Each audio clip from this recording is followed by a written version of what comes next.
Good evening, service crew. Final Valley Exterminator Ace Windfall. Ready for takeoff. Joke's on you, you. I was already standing up when you sent that. I was getting water. Haha. Happy Tuesday, everyone. Welcome in. Welcome in, you. Service here today. As with the last few weeks, we're back with Arknights. We're back with Chapter 14. We got to see Walter last week, and I was happy with that because she did things. Walter's a fun character. She has character. It was very fun. It was very enjoyable to watch that happen. Also, at some point, not right now, but at some point, we'll grab this and we'll do this one. I'm sitting now, though. Yes, thank you. I was walking. I was up and around, and then I came and I sat down. And then I read the stand-up, and so I stood up.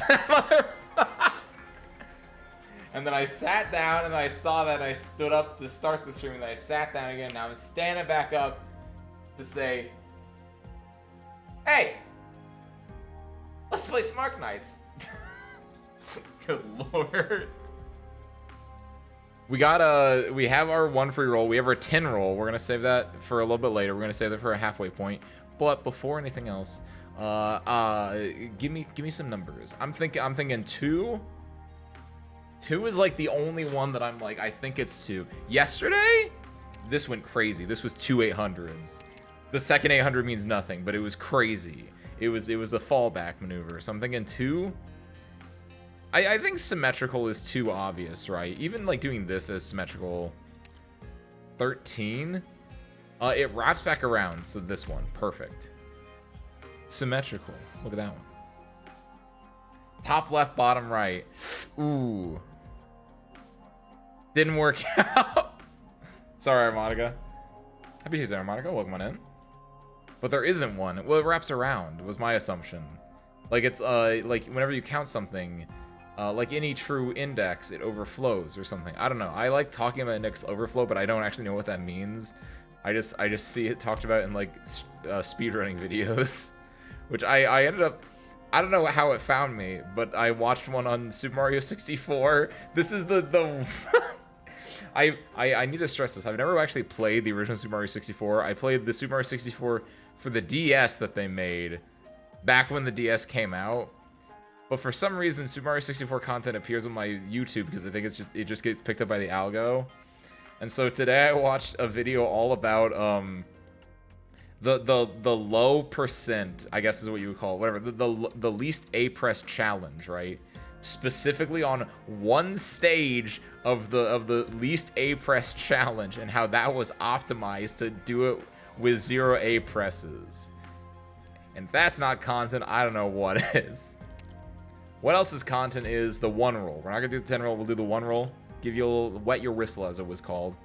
So shoot. I'm going to say hello to a little guy we like to call you. He's right there in chat. Look at him right there.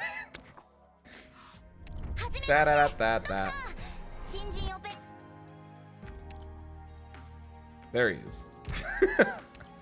There she is. What is she? She's a primal caster. I'm going to be honest. I don't know what either of these are. Except for one thing. I do know one thing. Why are like half of the Sui defenders? I don't know if I like that. It's kind of messed up IMO. Make a new operator. Make Chong too. We'll grab that later. That's all I got. That's all I know. I have not done this yet. I should do this. I have a lot more time than I thought I did for this, luckily. But we're not worrying about this right now. We're worrying about this right now. In summation of what we've done so far, though, this is terrifying. So we're not gonna worry about that one. Defender Knights is eating good, but I don't want Defender Knights. I want Punch Knights. Punch Knights is eating terribly. If Punch Knights is being carried by Chong and Mountain, I need, you know, legit. Actually, hold on. Where is where's a puncher that can heal? Where's a fighter that can heal? That like legit feels like it could be a thing. And you just make it so every time they punch, which they can punch, like it's a small heal, but they can punch fast, right? And so like, no, but like heal other people. But like heal other people is my thing. Like make it so... Hold on. Can I cook with this? Hold on. Is there an idea here? Make it so This is the stupidest idea. This actually sounds like god-awful, but I think there's some idea in it. Because I think the synergy of it would go insane, is make it so... This actually feels like it could be designed. Let me explain this design before I just keep saying this over and over. Okay, so fighters, as we know, are 1-block units. Melee 1-block units. They should make a fighter that's, you know, a melee 1-block unit. And the idea is you put it behind another fighter to make it basically, you know, a 2-block. Because, like, sometimes you need to 2-block something. But, like, the thing is, if the fighter is not blocking something itself, or if like there's nothing within its attack range, make it so that they punch the ally in front of them to heal them instead. That sounds really goofy, but that sounds like it'd be unique and different.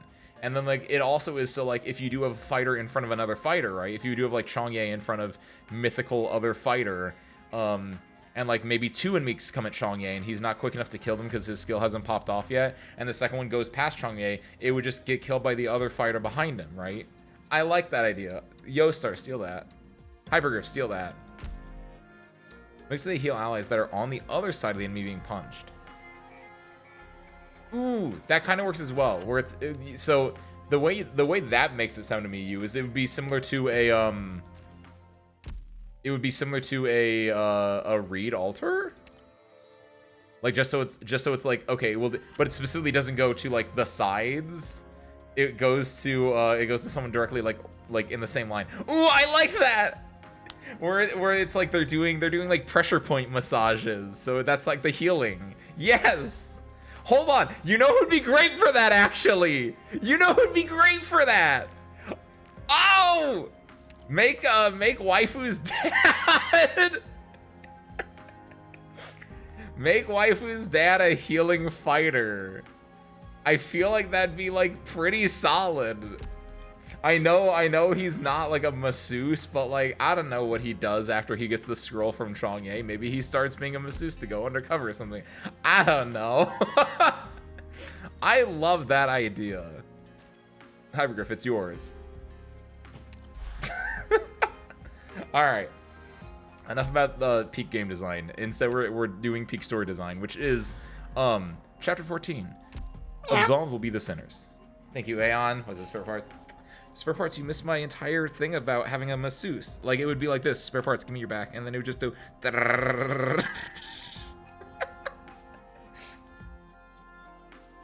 Look at me, a grown 31-year-old man taking a small plushie and poking its back to imitate a masseuse. Love you, spare parts. Okay, we're doing Absolved will be the sinners. And we're doing chapter 14, Absolved will be the sinners. This is the final chapter of Act 2, Shadow of a Dying Sun. This is the build-up. This is the end-all be. What did I say? Absolved will be the seekers. Whatever.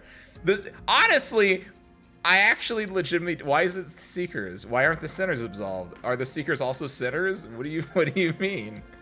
That makes so much sense that it should be absolved will be the sinners. The sinners should be absolved, I guess. I don't know. Okay. Chapter 14. Absolved will be the seekers. Fuck the sinners, I guess. What is this? It's the final chapter of Act 2, Shadow of a Dying Sun. Absolved by the Seekers. In it, the culmination of the Londinium arc of Arknights will occur. You can't be absolved if you don't seek absolution. That's one of the main tenets of sinning. Dang, I don't know my sinning lore that well. We gotta go, seriously, we gotta go sin together some more. We gotta go sin together more often, so we can really get the know the ins and outs of this business. Okay, well, while we're sinning, Arknights is over in Victoria, ending a war, kind of, sort of, in like multiple parts. Part 1 is that all the Londiniums are together now. You got your siege, you got your horn, you got your bagpipe, you got your delphine, you got your dukes. They're all doing something good for them. Importantly, though, You then also have the Sarkaz, the friendly Sarkaz, our guys. Hoder, Enos, and Walter. W. Alter. W and crew are doing their Sarkaz business in order to prevent the bad Sarkaz from doing their Sarkaz business. In this case, it is a culmination of a fight where it looks like Hoder is going to have his final confrontation with Manfred. The star-crossed lovers turned enemies, turned friends, turned enemies again. Through way back at the beginning, they were best buds, and now they're at each other's throats because Hoder is on our side, the winning team. Enos is there, and W has undergone a quite very well done. I am actually very happy with like this is the W Alter fan club meeting, because like I legitimately enjoy the cave business here, because it was very much it was just the Hero with 1,000 Faces. It was literally W going through her climax, or her transformation from W to W Alter.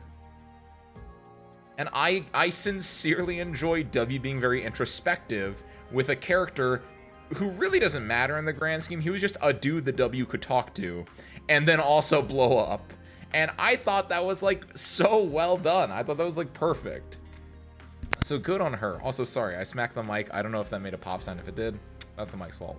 And then the third, I think it's only 3. The third one is we have the Doctor, me, Amiya, and I think Calcid is with us as well. And they're doing their standard, we gotta go stop the bad guys stuff, but I like them, so I'm okay with that.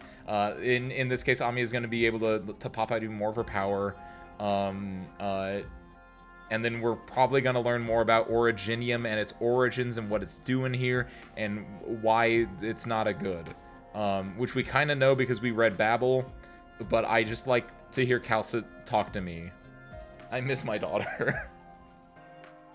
Surrounding Walter is one of the first characters to get a whole arc about them getting their alter form. And everyone hates Walter. They hate her gameplay-wise, I imagine. They don't hate her for her, right? Like, I feel like W is a fairly beloved character. They just hate the altar itself because it's stupidly overpowered, which is not that far off with you're not paying attention during your launch. Also true.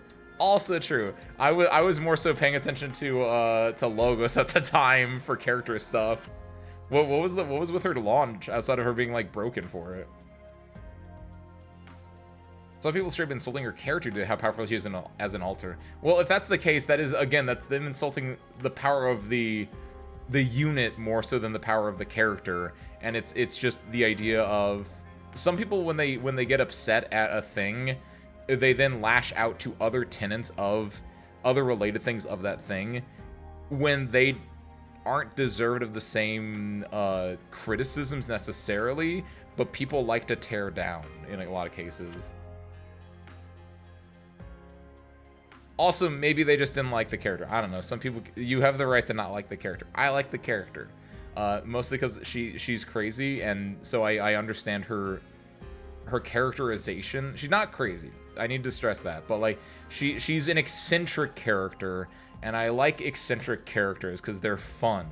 I liked Mephisto because he was eccentric when he was being a villain. He was very fun. I like W when she's being a Shadow the Hedgehog effectively because she's fun.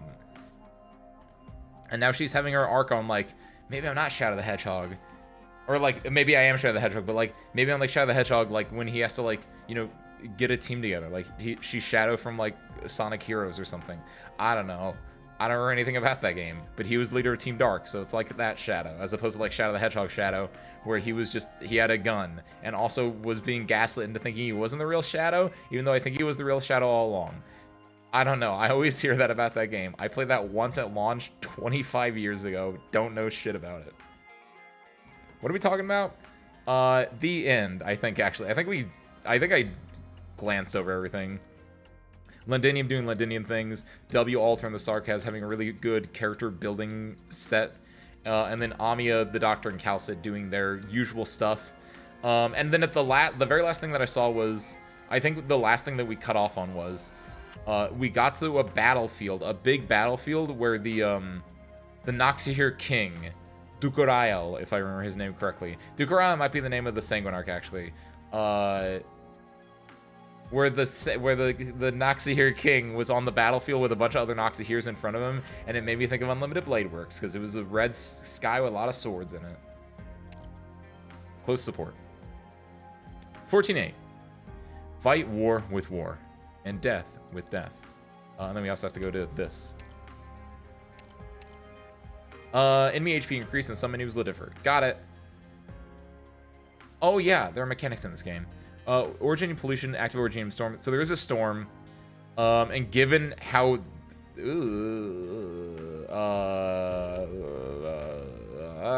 that's going to be interesting. In a perfect world, I would love this stage, because you can just stack everyone right here. And, like, this is a perfect... Like, you put Chong here, you put Hoder here, you put Zarya here. Right? After Chong pops off, he's getting the Hoder buff. And then him and Chong are just killing whatever's here. That's really good. But the storm is worrying. Ooh! Okay, but my elf eyes see this pusher-puller block. And also, I remember mechanics of this game sometimes. So I think what we can do is we do that, except we have a pusher-puller right there to push the storm away. Who, though? Calcit? Feels like a Calcit? Feels like a Calcit removal angle. Yeah, I like Calcit. I want her to be in the story, but she's not doing anything right now in the story. When she comes back in, we can throw her back in. But for the time being, we're just gonna put in who's my best? I probably should E2 my Weedy at some point, because Weedy is arguably just the best pusher puller, and I actually have her. But she's not, so I'm gonna pick Shaw. See, at the end of Sonic Heroes, Rouge came across a warehouse with like 100 shadow androids in it. Wait, was that real?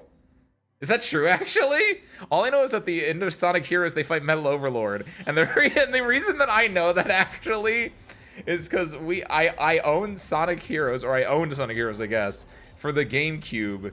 And I have a younger nephew. My nephew's like 4 or something. Is he 4? He's 4. He was born... No, he's 5. He was 5. He was born in 2020, right when the pandemic hit.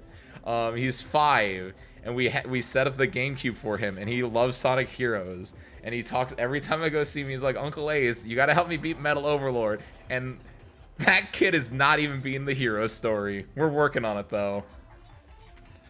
Like, that's part of the reason that I went with the Sonic Heroes reference, because that's partially in my head right now. Came across a warehouse with like 100 shadow androids in it, and so Eggman tried to convince Shadow that he was just another one of those rather than his real self, who was half alien. I never lie about Sonic games most of the time. Same, you. Very relatable sentence there. I never intentionally lied about Sonic games, but I could tell fibs. All right. So from the context here, it looks like I didn't know who encountered the Noxihir King. I'm gonna guess it was the Londiniumites. Shall we? What the hell are those things up in the sky? Get down.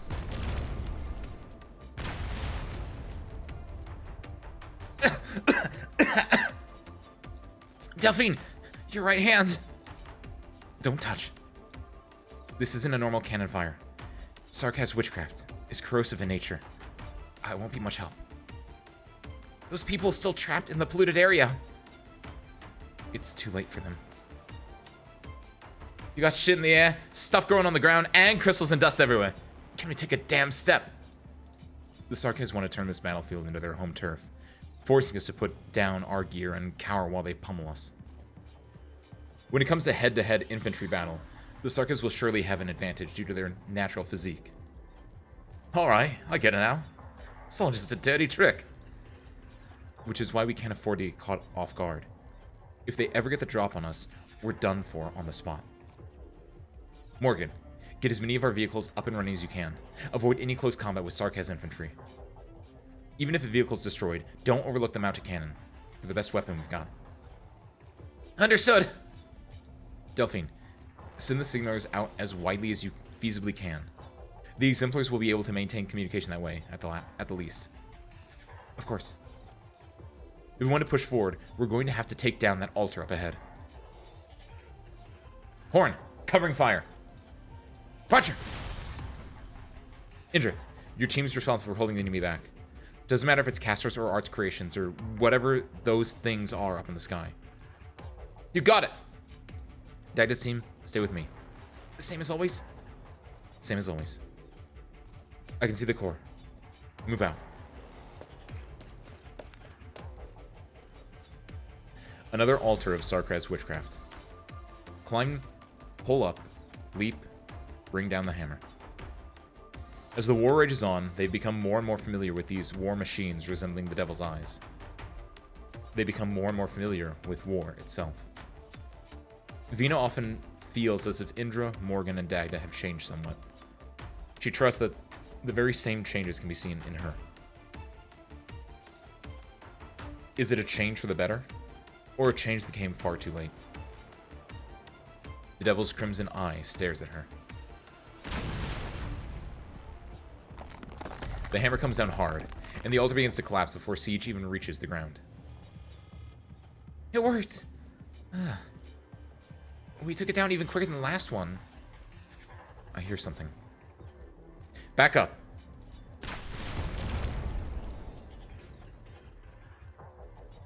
Something's grown out of that bloody thing. It's another altar, not far from the one we knocked down. How many of these little buggers do they bury in the ground? Bloody hell.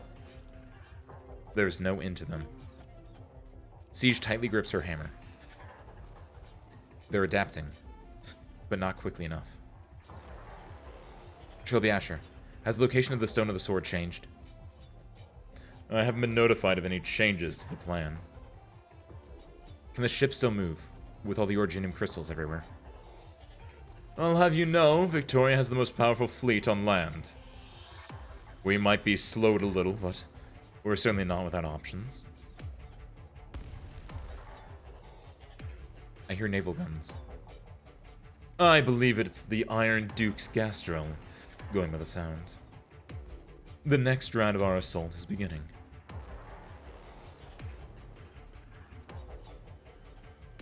Oh, this is a fun CG. This is a new one. Dang horse face.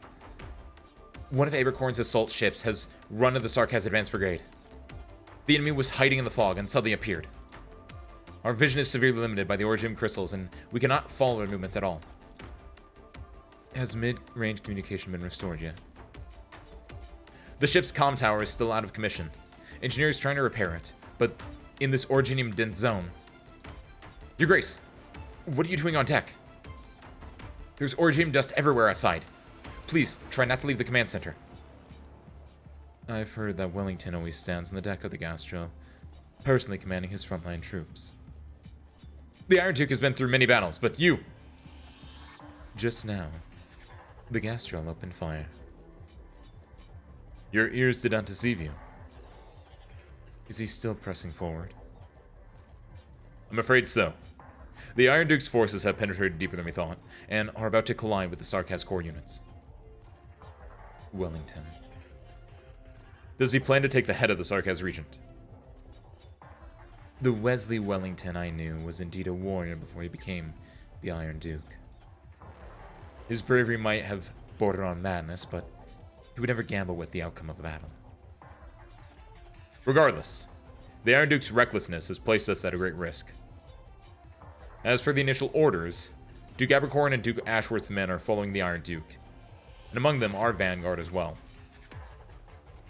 Factoring the surrounding Originium, our front line is being stretched thin. What of the eyes you placed aboard the Gastrel? Nothing yet. Even as Trilby Ashers are experiencing some serious delays in communication. Eileen, confirm the status of the Stone of the Sword. No issue so far. We will never allow the Stone of the Sword to be tainted by Sarkaz witchcraft. Your Grace, the poet has launched a flare. So Alexandrina and the Size of Kings will arrive soon. Have your people keep a close eye on them. Don't let the sword get lost on the battlefield. We must put the Size of Kings to work immediately. Unless the comms are fully restored, the so-called Ducal Alliance is a non-entity.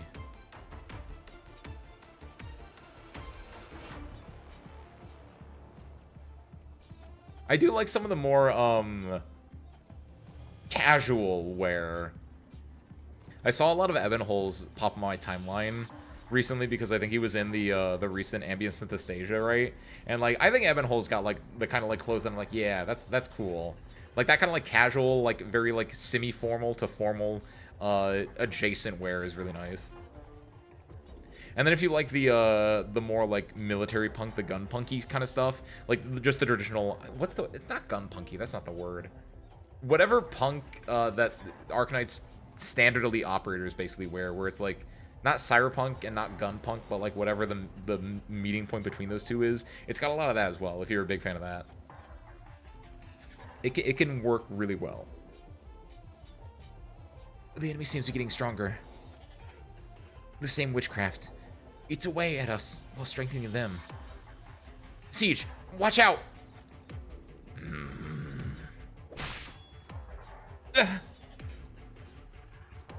Dagda! The hammer falls, and a portion of the Naxihir warrior's body is caved in. But he continues to advance.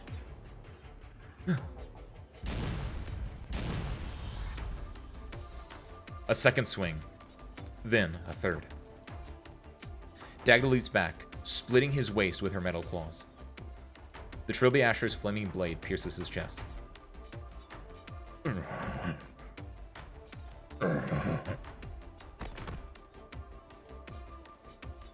That's just one. There are still many more ahead. These Sarkaz are truly monsters. These bloody devils are all monsters, goddammit. They're not even flesh and blood. Do you think they're already dead? Only the dead can. Already dead. Strange noises can be heard in all directions. They are distinct from the sounds of Originium crystal clusters piecing the ground. They are not omens to the explosion of Originium dust. Captain, we can't hold out like this. There's no end to them. Better focus on the one right in front of you, then. There's always going to be someone standing up front. Raise the shield. Fire the cannon.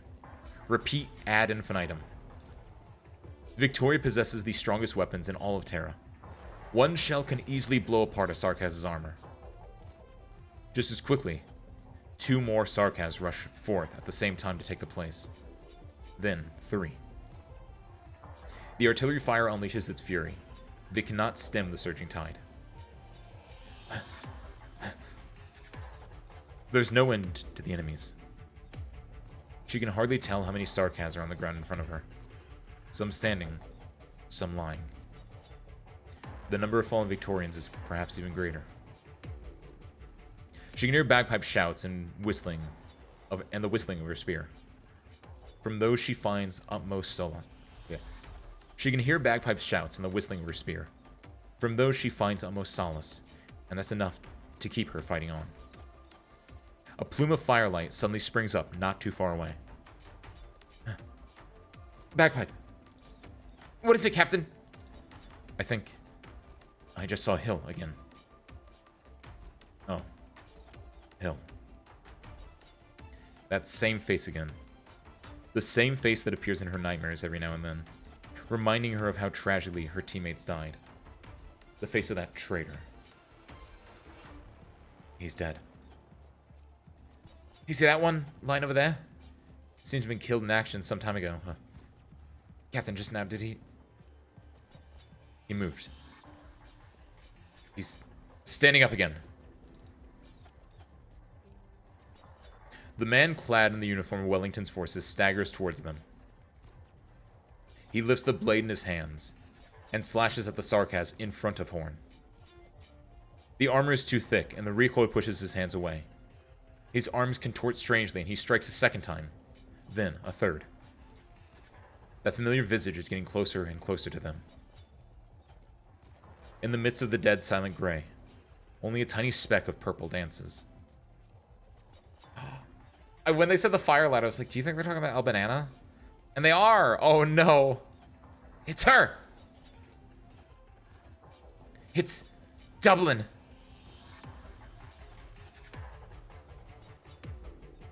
See, I thought, given how they describe the, what was really interesting is that I feel like, I was talking about Mephisto earlier, and Mephisto made me think about the zombies that he has, right?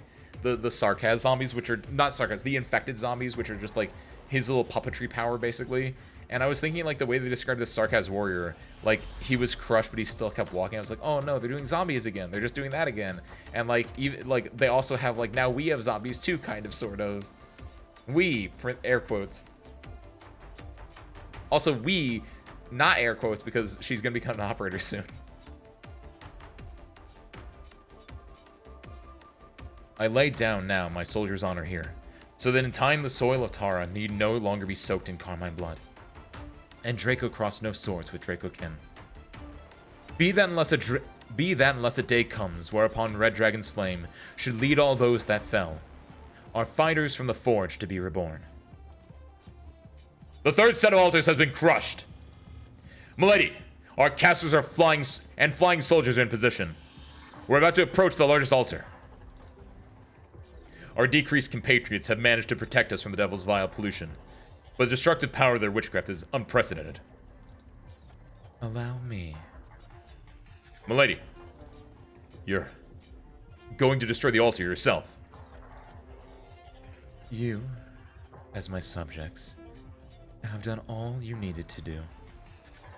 I, as your sovereign, ought to lead you forward. How can I take this land as my own if I have never set foot upon it?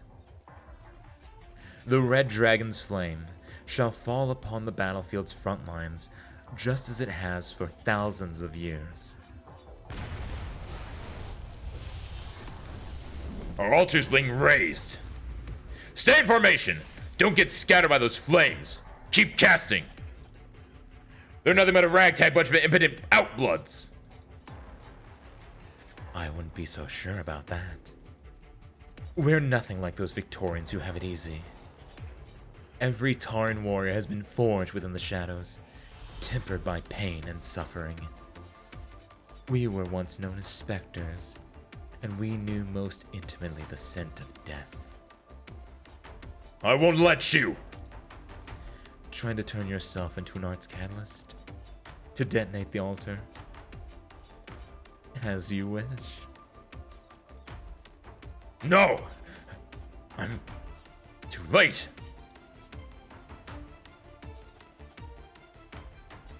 The spark of life gradually fades, and in its place burns a deathly purple flame, leaping across the body of the slain Sarkaz warrior, just as it dances in Eblana's eyes. Ooh, that's a good CG. There is no royal court in Death's domain. Sarkaz, your people know death so well, only because you fought enough wars. See that? Death itself stands with us. Our enemies are not inscrutable demons. Drag the Sarkaz out from their pretentious art circles and give them a taste of our crossbows and cannons. Brigadier, I see a flame burning within your eyes. I've waited far too long for this, just like countless other Terran warriors. All of us grew up hearing the legends of the Empire's death knell, and enlisted with burning fervor in our hearts. But over the last few decades, Wellington's administration and the Duke have had their hands tied, so we've also been caught between the cracks of the other Duke's negotiation tables. So many hot-blooded warriors were repressed because of their background, while many others perished in the Victorians' conspiracies. I've endured for so many years, even to see myself turn into a scheming villain, all for the sake of witnessing a real war, not one ignited by the nobles' petty power jockeying. Only on such a battlefield can a warrior's death be glorious and meaningful. If I am able to die in this battle, then please, bestow upon me your flames so that I may stand once more. Until my remains are consumed fully by the fire. Until our promised nation has been established. I shall never lay down my arms. Excellent. Now then, come with me. Do you see that throne of deadwood? That's the Sarkaz leader. The Nox are here. Nessalem. That's what it was, Nessalem. It wasn't, Dugorael was the Sanguinarch. He who calls himself the Lord of War and Death. The Sarkaz Royal Court shares a thing for these overblown titles. Overblown? Oh, hold on, that was those. The Sarkaz Royal Court shares a thing for these overblown titles. Overblown? Hardly. He just happens to be ancient enough. But he is not the only living legend here. Why, of course! Not far away, naval guns roar. Ancient witchcraft is not the only force that can cause mountains to move. Now, let us pit war against war, and death against death.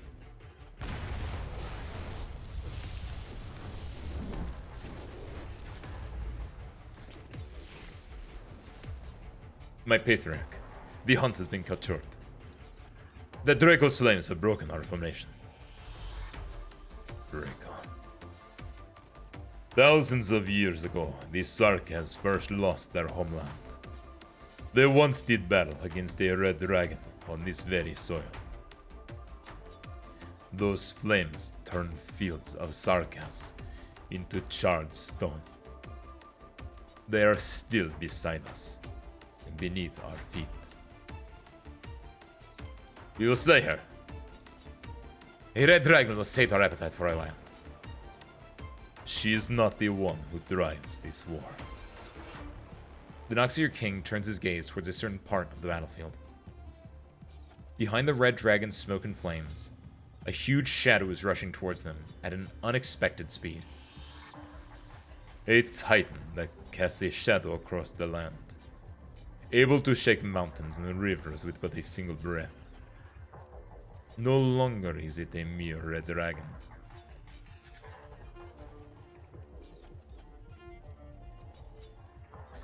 All parameters set. Loading complete. Firing interference shells.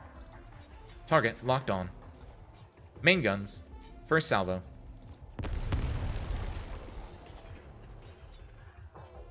Confirmed hit. General, we swept the obstacles away. Good. Gastro, all ahead full. Our objective, the Noxahira's throne.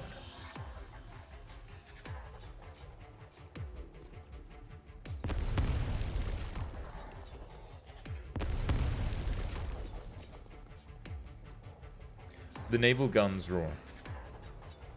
Wellington is well acquainted with his most loyal subject, the oldest gun aboard the ship, that which assisted him in blowing open the gates of Lingones.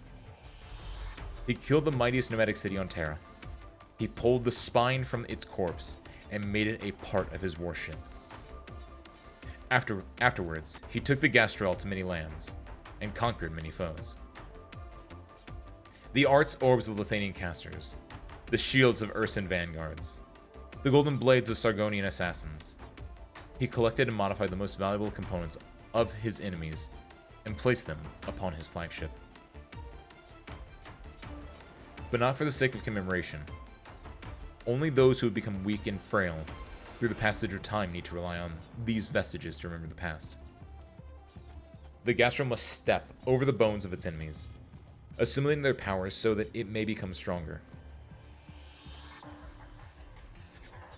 Only this way can the two of them defeat an even stronger enemies together.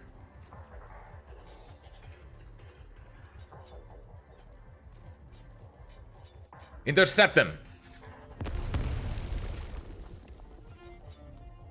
The crystal barrier has been shattered. The enemy continues to advance. How they must long for the death, using artillery fire to cleave a path. Wave after wave of cannon fire pours down onto the Sea of Originium. Golden fragments crack and split apart. revealing a gap within those congealed waves. Oh, there they approach us! A thick haze envelops the battleship.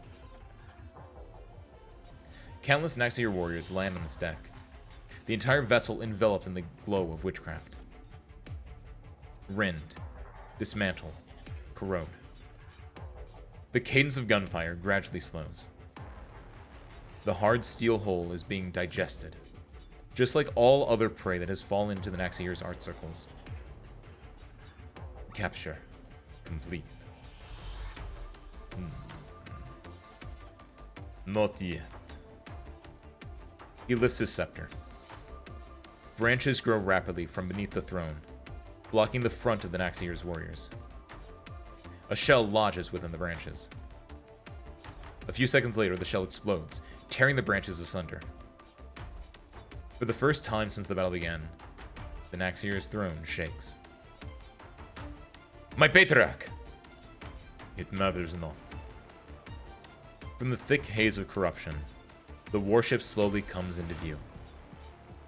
Its outer layer flayed off by the corruption, almost half its main and secondary guns disabled due to the bombardment of witchcraft shells. Only the steel frame remained shining. Yet she is nevertheless still Gastrel, the mightiest warship in the land. And her master.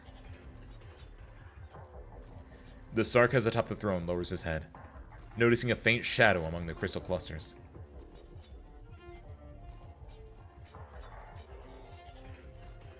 General, the Gastrel has successfully drawn the attention of the main Sarkaz force. They didn't even notice that we were transferred from the main ship. Wait. Something coming in fast. Guardsmen, tighten your formation. A salvo of artillery fire. Only a few tiny twigs fall from the smoke and dust. The force that was enough to shatter those crystalline waves cannot even shake the figure floating in the air. The Naxir king casts his gaze down upon the commander at the center of the army. Not far behind the old feline, the bloodthirsty warship is waning, eager to tear at its rotting flesh. Duke, Victoria. We have devoured many Victorians. General, Duke, whatever the title, they all tasted the same. Conspirators, merchants, but none of their warriors. They saw the battlefield as little more than a sandbox atop a table. The soldiers were mere chess pieces. War itself only a tool for power and profit. How frivolous war was to them. But you are different. Your ship has also feasted on many enemies. Arson, Lethanian, Gaulish, and Sarkaz. I can smell their flesh. They have also been absorbed by the Naxirs. Sarkaz, I've read plenty of records about you. The ancient Naxirs, with a tenth of the Victorian army's numbers, were able to halt their advance on Castel. A feat of war that defies all reason, one that cannot be taught in military academies or replicated. Are you here to take revenge? My only regret is that I had been born 200 years ago. They apparently call you the god of war. There are no gods when it comes to war. There only exists a moment, victory or defeat. Wellington draws his sword and points it at the Sarkaz in midair.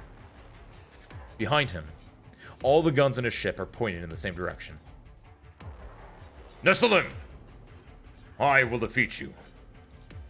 Just like all the other mighty foes that have fallen at my hands. That should have been a CG.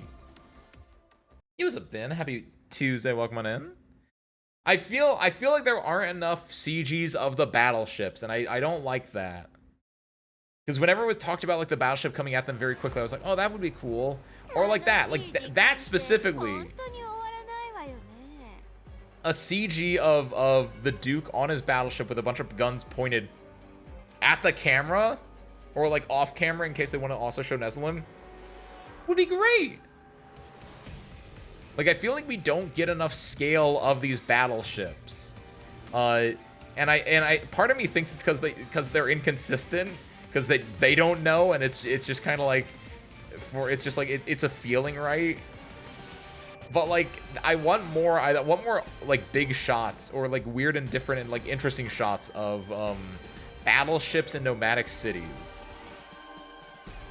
I think an interesting one, I'm trying to think when you get cool shots of like nomadic cities or of battleships and things like that. I think the coolest one off the top of my head, because there aren't that many I can even think of in the first place. Like the coolest one I think is the one at the end of Dagenverter's event, and that's because it was like under construction. It was like, oh, it's secret. It's like powerful, right? Like a lot of the other ones you see from there, like outside of that one, like a lot of the other ones you see are just like in motion, and it's not like there aren't like dynamic scenes with like the big instruments here, and I think that'd be cool. Yeah, there's a lot of CGs. In fairness, though, I think I'd rather have that CG, a battleship CG, than the Elbana CG we got there. Elbana's got enough CGs. Give that old dude a CG. He might have one later on. He might have already had one. I don't know. Like that was like Elbana's CG was cool, but I'm also thinking like they could have like put the Brigadier in there as well. Like I don't know. It was just Elbana like doing a fire, and it's like I like it. It was a good CG, but like man, when you think of it as like a missed opportunity cost, it hurts a little bit more. Is Elbana a meme? Like as a unit? Like the actual like, unit that's coming out? Or what do you mean specifically? Keep seeing Elbana and stuff. Oh, El Banana and stuff, yeah. Her name is Elbana. They call her El Banana. Wait, I still don't know what the question is. Half of Elbow's CGs are mirrored by Reed's CGs too. Her name is Elblana. Wait, what? Elblana. Oh, I that's on me then. I wasn't doing that on purpose. I wasn't doing that on purpose. People have called her El Banana so much that when I see her name, it's like, oh, they just add another in A. I might actually be dyslexic. I'm actually worried about that. Whoops. Maybe. Also, I should have put I said this before. I should have put normal Lapland in this. I keep forgetting to do that. Elblana. Look, I'm just gonna call her Neckgrass. Is that better? Can't mess that one up at least. I kind of want to put Shaw down, but I don't want to do it yet, right? Also, I think I put Lapland down way too much. That is the one, that's like the biggest thing with that operator code is like, the jokes write themselves. It's too obvious. It's too obvious.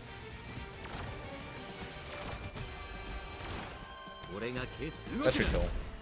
Yeah, that kills. Speed up. I need Chung to pop off so I can put the rest of my units down. Perfect. Speed up. Oh god, oh god, oh god. I don't like what's happening, so we're gonna do this because there's a lot of people coming in. Let's also do this. See, the other thing is that these guys are scary. Wait, what is this? Oh, someone's being. Oh, right! Oh, wait, why am I not doing that? Oh, because it will. Oh, I know why I'm not doing that. This might get weird. I forgot how these guys work. I have some decently overpowered units, so I think we can like just cheese them out a little bit, but I forgot about the mechanics of this game. I'm gonna be 100% honest. I've ignored the game mechanics in so many other spots that I sometimes just forget what the actual mechanics are. And this was certainly one of the, oh my god. This is certainly one of those times. There we go, though. Look at this. Look at this. See, now we got it. Now we're all set. Now we can do this as well. Okay, maybe wait. Oh, I fully understand now. If with a normal pusher polar, if you put the box there, can it go all the way to here? Or pusher specifically, not polar, obviously, but. Oh. Got a problem that needs solving? Oh. That thing's getting big.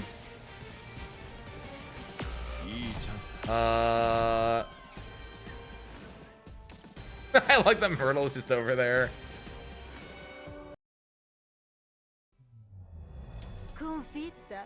Let's just, let's just act one. Don't worry about that. Forgot about my plan, because I forgot how this worked. And I was like, I don't think I can push that far. I put Shaw in. I was like, I'm gonna do a thing, and then like, it was so late into the thing that I forgot what the plan was. Okay, so we do yes, that goes there. Put this box here. Now the question is, will this work out exactly like I want it to? So I'm afraid I'm gonna mess this up in so many other ways. Because I don't fully understand how this box works. Like, I feel like I'm just gonna push away immediately. Oh,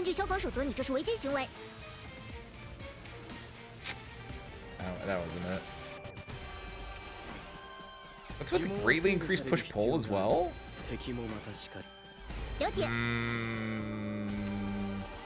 You know who would go great here, actually? I might do this. So I feel like we need to. I am on S. Oh wait, is there S2 better? Wait, you're right. I just need one strong push. Oh, is it also that the box is light but the beacon itself is heavy? Is that another thing? Because if that's the case, that's even more important actually to know. But also moderately, significantly. That's the other big thing. Is that we can make it so we can just go stronger. That's not what I meant to do. Guys, you want to watch this cutscene real quick, though?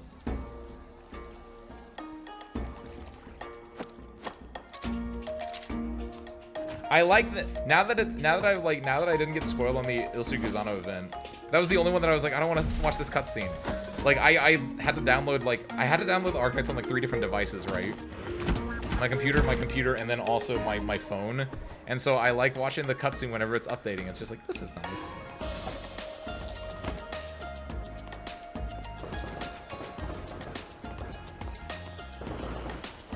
This is the extent of the U event we're gonna do on stream, by the way.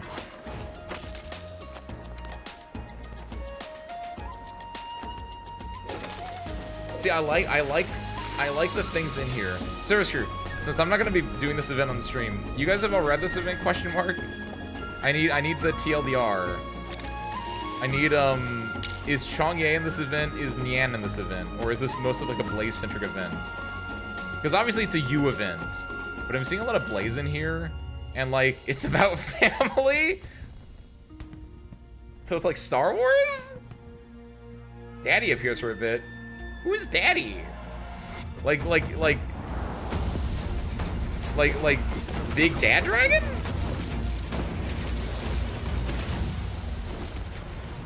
No, they appear 2 times that have no dialogue. So it's about family, but it's more about lack of family is my understanding then. Because I've seen this like multiple times, right? And I like at the end that like it feels very what is it? There's a certain sadness that I really enjoy in seeing the I guess the penultimate scene. Not I guess it's also the last scene, but it's more of a Blaze family than music. That was my thing. Okay, so yeah, it's about Blaze's family a lot. I mean, that could be interesting actually. I've never like been super in like Blaze is alright. I've never been like, yeah, Blaze, woo, let's go Blaze. Like, she's just been like, she's a fine character, and that's the extent of it. So I was never excited for like the Blaze altar in and of itself. I was more interested in another Sui sibling. This shot right here, this is what I really like, and this is like the feeling that I kind of wanted this event to evoke a little bit more. Because it's very clearly like it's you alone at a table that can seat 12 for literally his entire family, right? But there's no one there, and instead some children come along and he's able to share that with them instead. And I like what that can like kind of get towards, because it's the idea of in a way you could go like it's about found family, right? It's about I don't know, there's like a bunch of feelings, there's a bunch of emotions that like a scene like that invokes in me, or a scene like that can invoke in me, and I really enjoyed that, and I wanted more of that. I want scenes of you just either working with or like, I don't know, I like character introspection stuff. And so I like the idea of it being more about that than being about someone doing like the big evil plan, which based on the shots of you there and based on Blaze trying to find her deceased father, or what happened with her deceased father, it seems like that would be like up my alley as far as like the writing, the lingering shadow figures in the background aside, because obviously you gotta have a big boss to fight at the end, but I like that then. That sounds interesting. I might like Blaze more from playing this event then, if I ever do. That's not what we're doing though. We're playing Absolved with these Seekers. You seems cool. We are gonna pull for them. I gotta do at least one, if not two things. Well, not pull for them, but like I'm gonna do this tenor, and then like I might do another tenor as a when does this end? July 31st. What day is it? The 22nd. What is next? Sorry, Sarah Screw. My God. Oh, that was much more powerful than I thought. I think I just hurt my back. Definitely do a 10 roll today. We might do a 10 roll next week as well.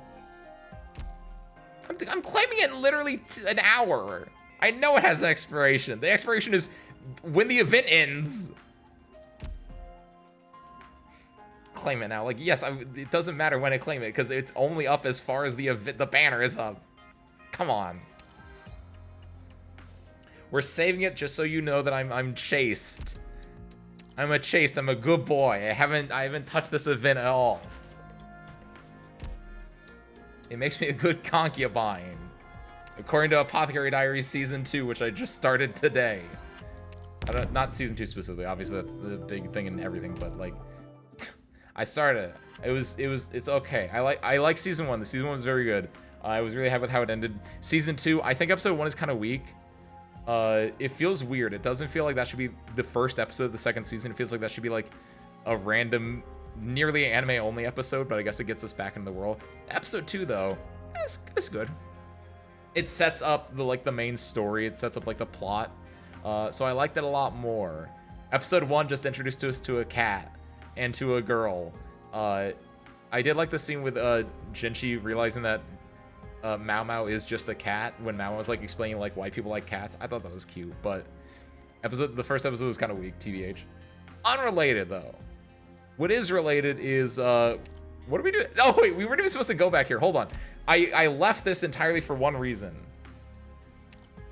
Oh, I was gonna E2 Weedy, but then we had the idea of you can Shaw S2 and that should work. Okay, done. Got it. Okay, perfect. Let's go.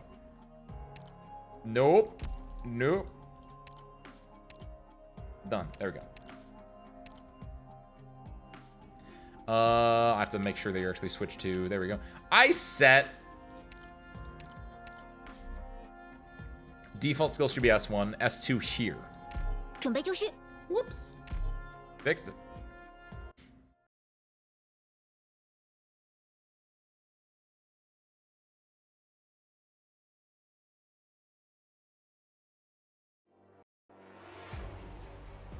All right, all operators must maintain strict discipline.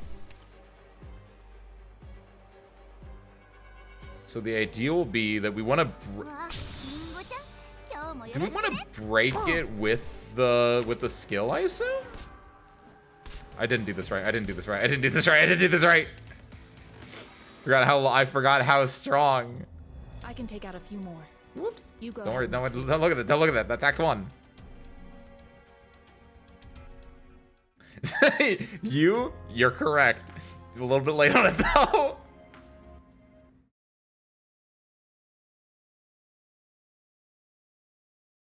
Da, da, da, da, da, da, da, da. All right, now we drop Myrtle. We hit this button. We hit this button. We drop Shaw. We hit this button. We drop Sean. We don't do anything still because it's still gonna take a hot second for this.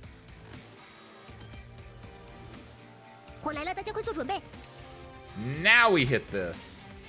1, 2, 3, 4. Does not work like that. What? If it kills, it doesn't. What? Wait. Wait. What do you mean it does? If it. What do you. What? I thought, like, if you could kill. Wait.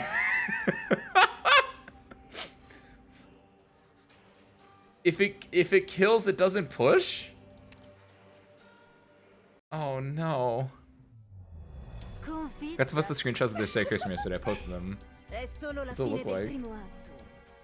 For some reason, when you were describing it yesterday, I thought it was like a spiral staircase, even though I know those aren't things in game. I guess it is a spiral staircase. That might be, and like it's the way that that's the way that the Zomboid can like make a staircase that wraps around itself, right? Good lord. What are the yellow things? Are those body bags? Or is that like zombies in like hazmat suits? Gotta push the altar. The box is an ally. Wait, what? That makes sense. Also,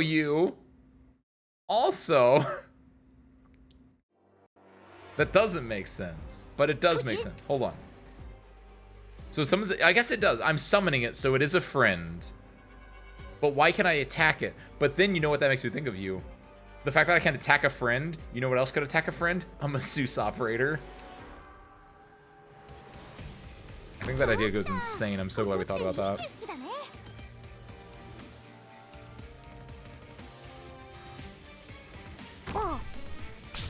So we actually do just shoot the one time then.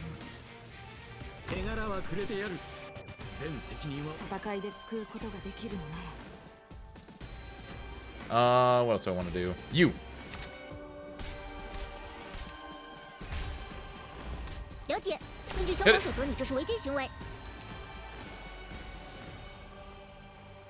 That... What? I moderately sent it to here. Significantly sent it to here. I'm very disappointed with this. Really?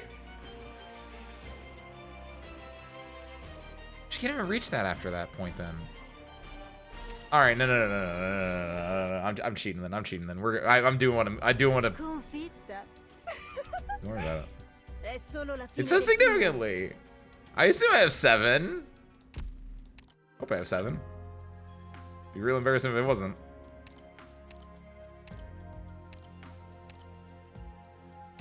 Where are you? There you are. It's 7. More importantly, what I should be able to do, we might get to, because wait, when can you summon? You can deploy your reserve water cannon in the last 15 seconds. The water cannon can attack one outside, it's pushed away slightly. Oh, I might just be able to do it now, actually. I mean, obviously this is the better one, but I can just use Weedy with a cannon. Like, she just gets the cannon, actually. Obviously, it would be better for you two, but if I don't need to spend it, I don't need to spend it. Got a 4-star skill master item hanging around. Ooh, I don't think 4-star. I think I have a 5-star one.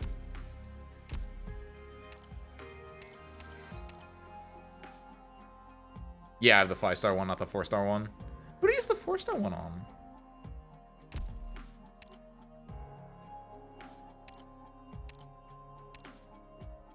use the four-star one on? No.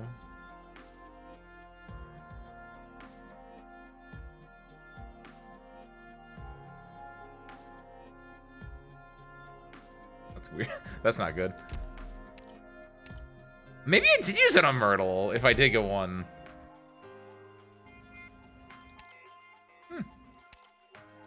What I have? I might have actually.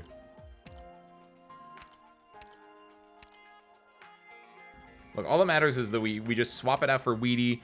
Weedy's got a cannon. Cannons are cool.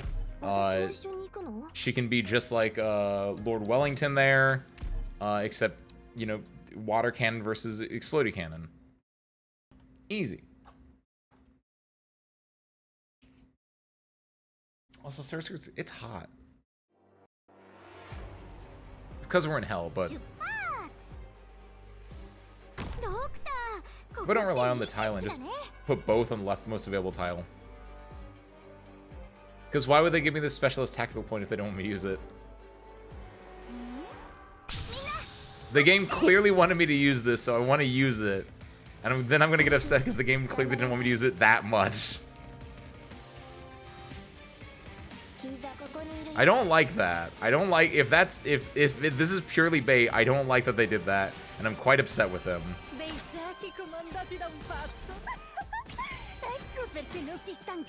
Why would they do that to me? I thought they liked me.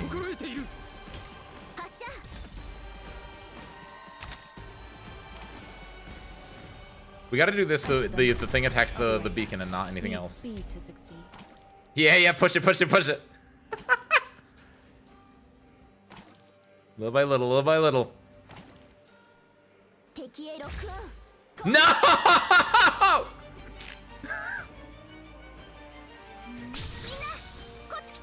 It's kind of funny, actually. I mean, it works for the purpose of everything else.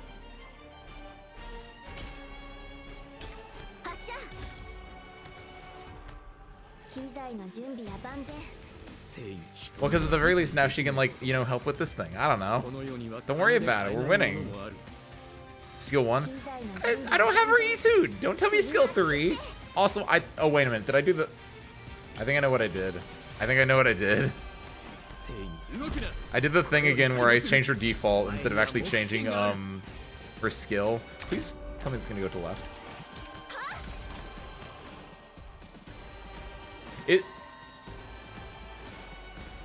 Was it not?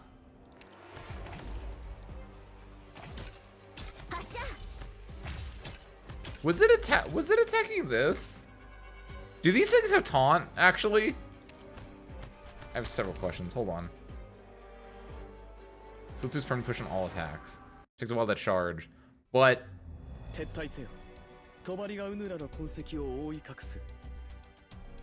first and foremost, did I change her default skill? Does it feel like I did that instead of doing what I meant to do? Don't know why I'm looking at you. There she is. I didn't. Attack level increases. Attack plus 170. Attack range extends by 1. Oh, becomes a long range AoE attack. Attacks now push enemies away slightly. It's fine. Don't you build your No! I feel insulted a little bit, honestly, that you would think I would build my pushers and pullers. Not insulted, but it feels like, when have I ever given the impression that I build my pushers and pullers? Just got here. What about Weedy? I'm floundering. Don't worry about it, Wisteria. Welcome on in. It adds strategy. When have I ever cared about strategy? Do you see the units I'm working with? When has Arknights ever been about strategy to me? It has been, don't get me wrong. But it's a different type of strategy. It's the stupid strategy. It's the punch things strategy, like unironically.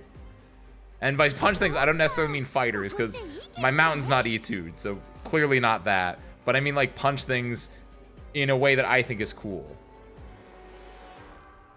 Feeder is cool, but I don't think she's good, so that's why I didn't build her. There isn't a reasoning to the things I do. I just do what I do. You can't tell me my feelings are wrong.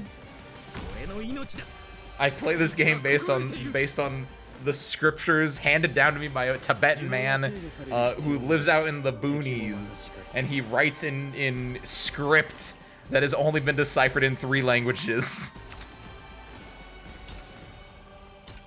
Why am I doing this? Hold on. Don't worry about this. It's gonna push this way, right? See, okay, that does work like that. If it's directly on top of it, that's messed up. That's what happened last time, actually, is that I put it directly on top of it, and if it's directly on top, it doesn't move anywhere because it doesn't know which way it should go. Whoops. Might have made some mistakes. Don't worry about this. You can punch all the way to the center tile from the push spot. You...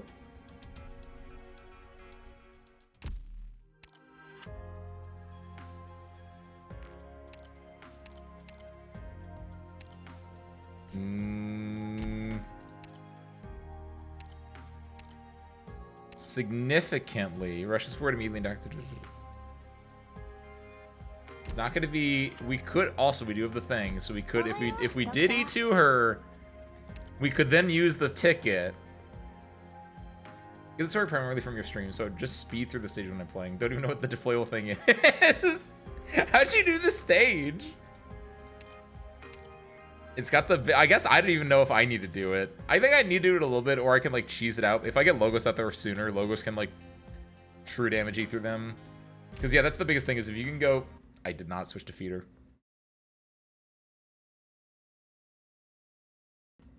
Like, yeah, if you just DPS it down. Like, I lost that, and I was like, I want to use the stage mechanics. And now I'm stubborn, and I want to use the stage mechanics in a way that I want to use them. So we're gonna try feeder to push the box from that spot specifically. Earlier, like literally right before the stream, I legit was thinking to myself, I was talking to myself, and I was like, I was thinking about like how I build my team, and I was like, I just pick the broken units, I pick the good units. Because I was looking at a few other streams, and they were like talking about like, oh yeah, I run Defender Knights, and I was like, why would you ever do that to yourself? And it's like, oh, well, they like defenders and they want to like challenge themselves. I get that, right? But I was thinking like, why would I ever like intentionally like hurt myself? The game is already like, it can be tough enough already. I just want to win the game. And here I am saying like, no, I don't want to win that way. I want to win in my stupid way, and I get it. My stupid way just doesn't involve all of one unit or all of one type of thing most of the time. It involves a specific build of my favorite characters and like 2 guys that I need specifically. A sling... What is a slingshot strat, and how does this work here?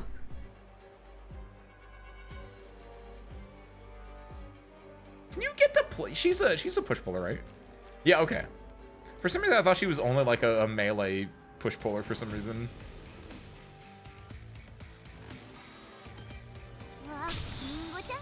I'm gonna do this. Probably should have put her up there. It's fine. It'll work out.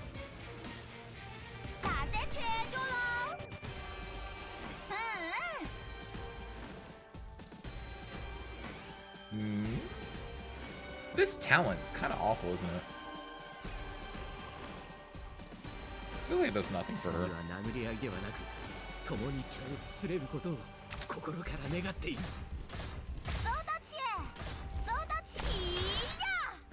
I don't know what I expected.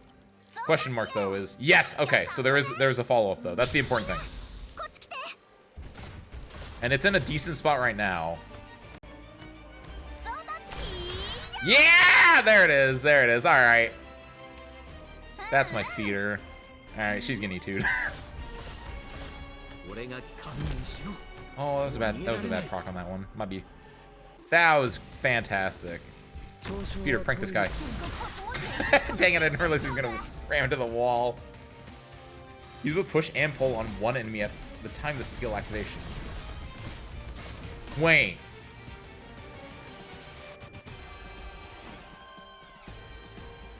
So is the idea that you put a pusher here, you put a puller here, you have the thing here. And then if the push activates, and so if you put it here, polar here, pusher here, the polar goes to grab, it starts to pull, and as it's pulling in, the pusher then hits it to give it extra velocity to just send even further back. Is that the idea? Okay. That's gaming. I get it. I get it. I see the vision. Moving to designated location.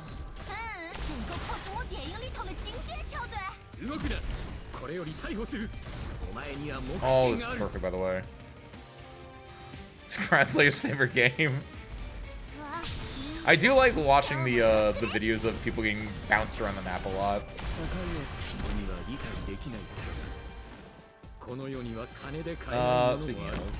Speaking of, but unrelatedly, get these things up. What was one that I saw recently? Not recently. I say recently, I mean like 2 years ago, where it was like.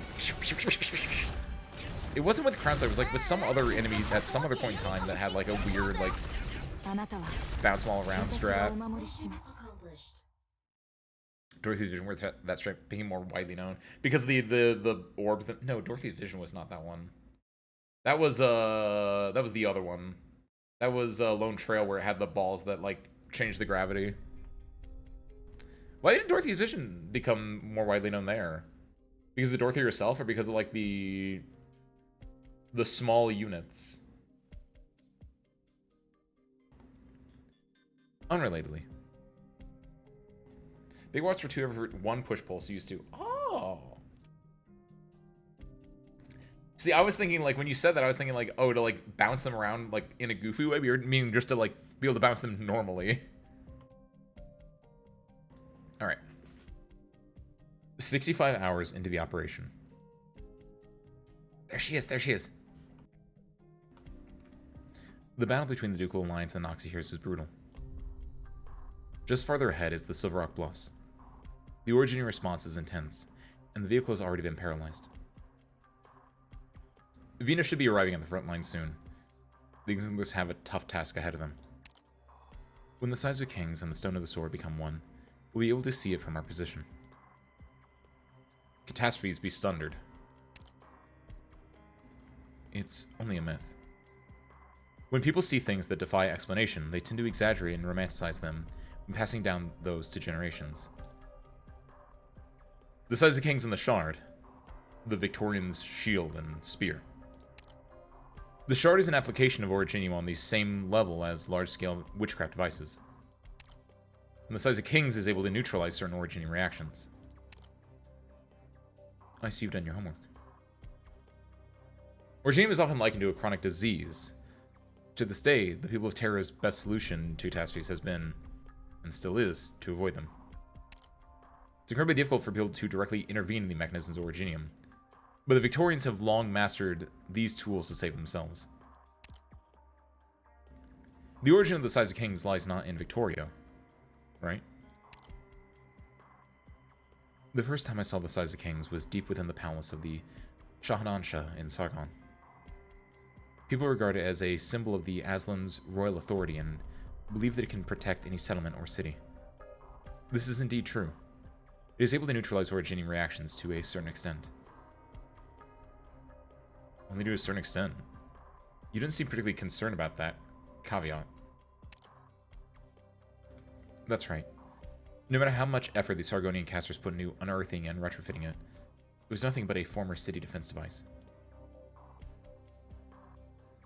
During the era in which it was put to use, Originium was not yet widely available across the continent. I trust that it will be able to temporarily put a stop to Omninom and give the front of its spine an opportunity to take off, but it is not an inhibitor that can completely seal Originium activity. You've been disappointed too many times over all these years? Doctor, from your current perspective, what do you think Originium is? A phenomenon brimming with the unknown? A resource to exploit? Or perhaps a source of disaster and disease? I can't say. You don't want to, because your answer would be all of the above. Originium has long been inextricably woven into everything we see. Our environment, our technology, our culture, and even our bodies. If a portion of a limb is necrotic, cutting it off might solve the problem. But what if the problem stretches from beginning to end? There are some people who see you as omnipotent. Why are you looking at me? Doctor, you asked me if I've ever experienced disappointment. It's like she's looking at walking garbage. Just once. Please don't beat me, please don't beat me, please don't beat me.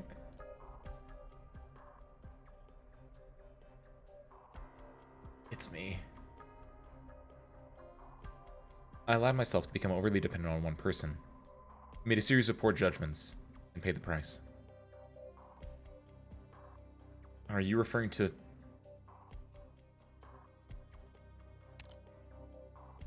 But it doesn't mean that I'll stop believing. It is difficult enough to rebel against the very foundations of our origins. To pin your hopes on just one technology, or one person, is utterly unrealistic. Doctor, Kelsit! Please, take a look at this! There's a cave up ahead! They're gonna go into the cave too! Unrelated cave! Maybe unrelated cave. I actually don't know. That's the same cave sprite, but... Oh, I love caves now. Seriously, let's go caving. There's a really cool one. It's called Nutty Putty Cave, and someone's concealed the entrance. Crude, twisted. One of the Confessorius' illusions. I'm sure we'll find a witchcraft altar at its deepest point. We should go to where the Originium response is the strongest. There's Originium everywhere. This level of Originium activity is unprecedented. How are you feeling, Anya? Logos, you're also infected. Do you feel anything abnormal? Kelsit, will our medicine still work? It beats being completely unprepared. Under the influence of Omnanon, Originium will come closer to its true nature. The crystal clusters will merge with all things, living and dead, at an increasing rate, sealing that data inside in an assimilated form. Origin can only store information within its own structure. As such, any assimilated individuals will completely lose the forms they had in life. Some may see this as nothing more than instantaneous decomposition, just like those who die to an earthly outbreak. There are some parallels. In the case of these patients, after their consciousness disperses, their bodies will disintegrate into highly activated Originium dust over a period of time. Assimilation, on the other hand, condenses the entire process to the extreme. Rhodes Island's technology can only delay cell Originium assimilation rate from reaching a certain threshold. We are not able to erect a barrier that can stave off Originium.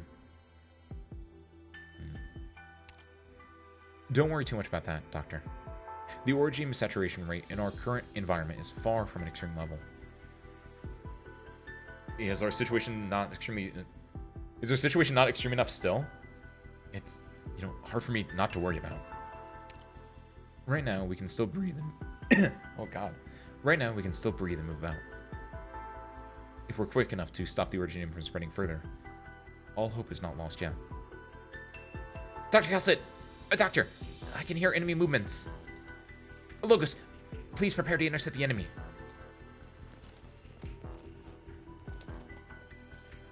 Intruders. It's the Banshee End. There are quite a few guards, but they're not difficult to manage.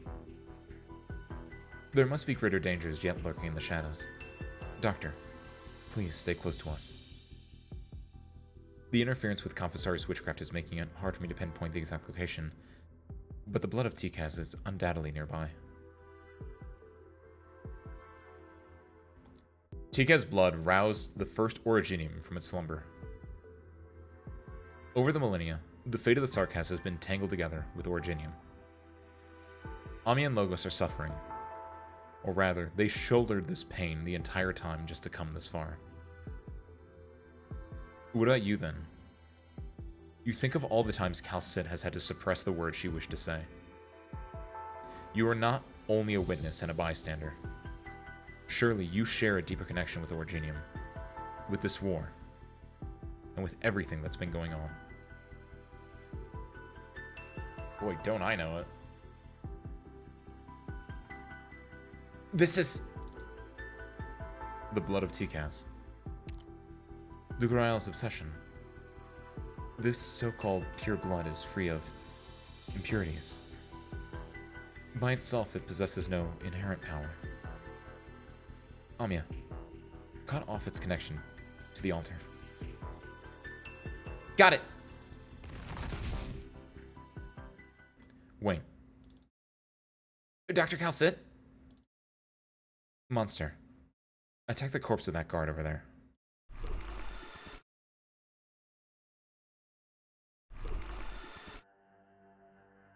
Uh-oh! They're back!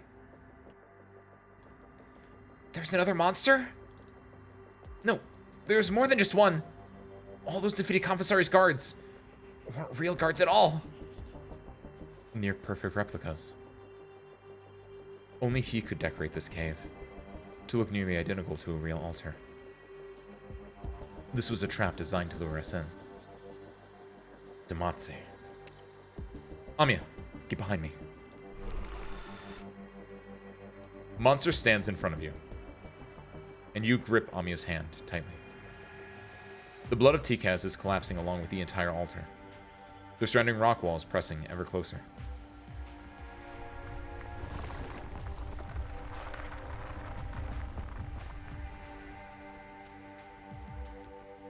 The illusion is no more, but the shifting terrain is real. The real altar must still be functioning. Origin continues to grow, and it will soon consume everything you see. Doctor!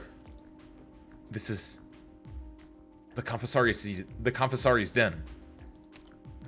We seem to have fallen the deepest level of the false altar. The Origin was shifting too fast, and I only had time to grab onto you. I don't know where Dr. Calcit and Logos are. There's too much Originium here. Too much information. I can't sense them at all. They're probably far away by now. The enemy wanted to trap us. They want to stop us from destroying the altar.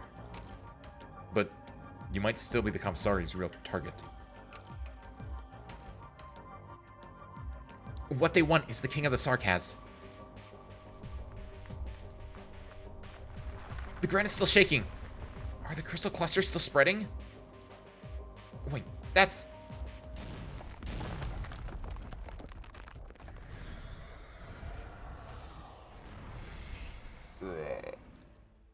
A monster suddenly crawls forth from the Originium's depths. The horns of a Wendigo. The body of a gargoyle. The flames of a Diablo. You've seen these before in the Confessori's stone sculptures of the various Sarkaz tribes, but never before sharing the same body.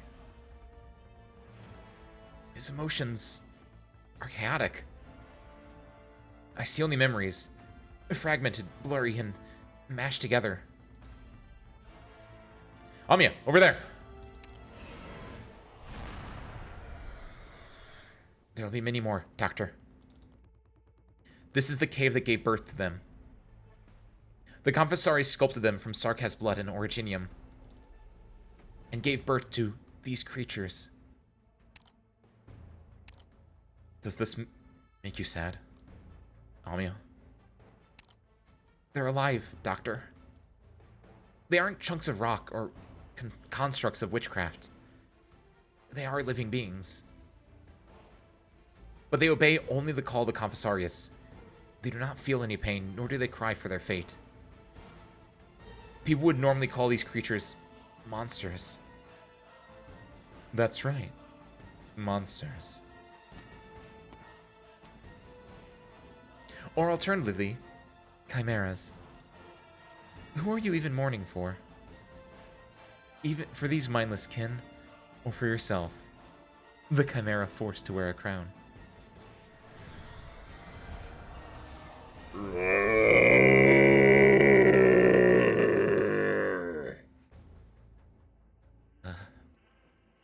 The fight is about to begin. Amia, are you being affected in any way? Doctor, I won't let the Confessori trap me a second time. I'm not so fragile as to let these illusions and nightmares get to me. That name, Chimera, is no different from those dream interrogations. I've heard it many times before. I have no right to be here if I let myself get shaken by that. Beyond that, however, I swore that I'd never let my immaturity drag you down again. A tiny crown appears above the head of the Countess girl.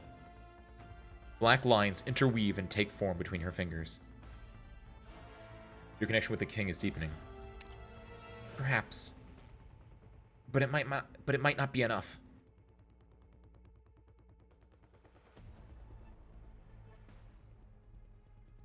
Oh yeah. Don't be in such a hurry to leave. These clones are nothing before my incantations, Damatse. Or, as you once put it is time wasted. We remember that performance and that stroll. We talked for quite some time. That day, you at least still considered yourself a lord of the royal court, despite having a different appearance. What are you now? We try to take on different identities. But these varying journeys have yet to provide us with an answer. What we conclude is, the path has neither beginning nor end. It is a cycle. And you sought out death to prove it. At death's end is nothingness. The myriad souls you speak of have said nothing to us.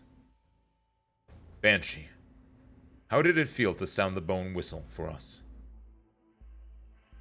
Shatter.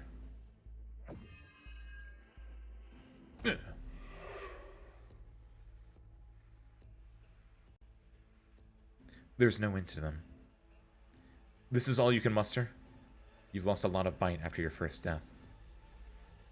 The clone, destroyed by the incantation, does not dissipate into nothingness as before.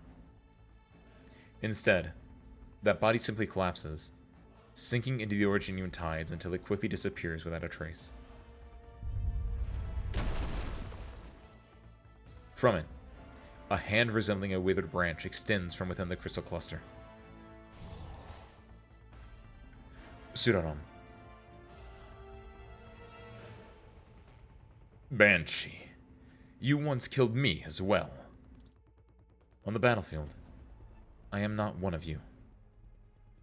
In Kazdel, I was ordered to kill those who betrayed the royal court.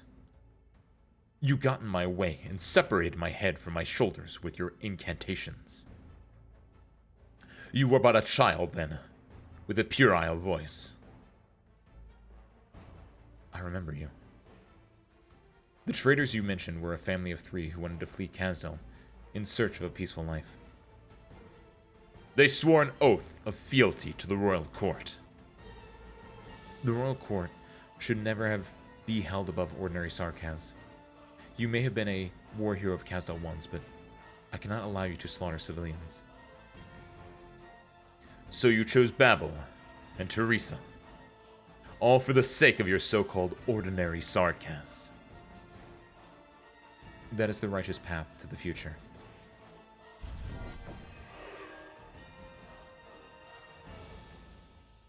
But even after she died, you still didn't return to Kazdel.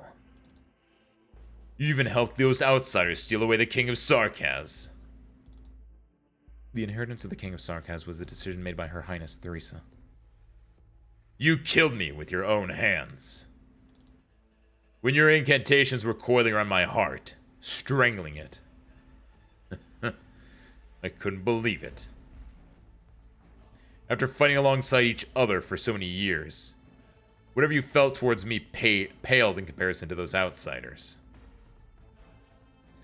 The potted golden grass you left behind on the ship is growing well now. After Her Highness's death, how many comrades did you slay with your own hands during the internal strife that engulfed Babel? The belongings left behind by so many people. I'm sure there's enough of them to fill your whole room, huh? You ever feel sorrow every time you look at that patch of grass I planted in that pot on a whim? If I were to feel sorrow, it would be because even death has denied you the solace you deserve.